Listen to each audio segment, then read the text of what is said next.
জাতীয় বাজেট নিয়ে মিশ্র প্রতিক্রিয়া দেখিয়েছেন বিভিন্ন শ্রেণী পেশার মানুষ।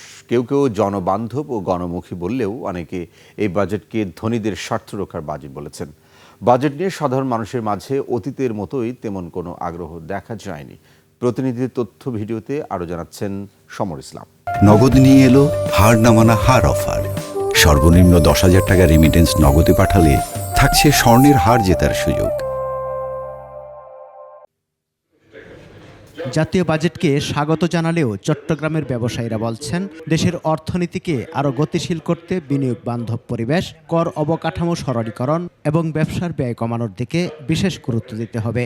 পরিবর্তিত পরিস্থিতিতে নতুন বাংলাদেশের যে স্বপ্ন বাংলাদেশের মানুষ দেখেছে তারই প্রতিফলন ঘটবে এই বাজেটে। আমি রিকোয়েস্ট করব আগামীতে চামড়ার বিষয়ে একটা উদ্যোগ নেওয়ার জন্য, যেন চামড়ার ব্যবসার ঐতিহ্য ফিরে এসে আমার দেশের এটা অর্থনীতিতে একটা ভূমিকা রাখবে। বৃহৎ আকার ও উন্নয়ন পরিকল্পনাকে খুলনায় অনেকে স্বাগত জানালেও তা বাস্তবায়নে শঙ্কা প্রকাশ করছেন কেউ কেউ। বলছেন, নানা সংকট সমাধান করে দেশের উন্নয়নে বাজেট বাস্তবায়ন করাই হবে তারেক রহমানের নেতৃত্বাধীন সরকারের মূল চ্যালেঞ্জ। সরকারের জন্য চ্যালেঞ্জ হবে যে এই বাজেটকে সুন্দরভাবে বাস্তবায়ন করা।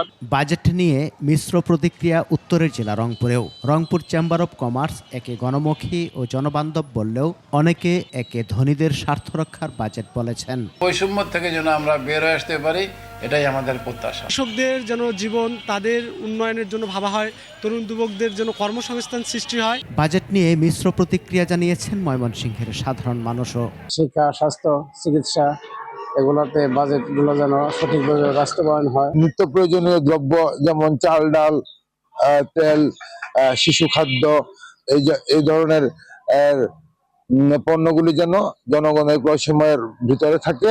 কার্যকর বাস্তবায়নের উপর বাজেটের সফলতা নির্ভর করবে বলেও মনে করছেন তারা। বিদ্যুতের বিল বেচছে, গ্যাসের বিল বেচছে, তাহলে আমাদেরকে এই বিল বাড়ানো বাদ দিয়ে আমাদেরকে গুলি করে মেরে ফেলে দিক ভাইয়া। বাজেট জনগণের আশা আকাঙ্ক্ষার যে প্রতিফলন সেটা ঘটিয়েছে। সমর ইসলাম, 21 টেলিভিশন।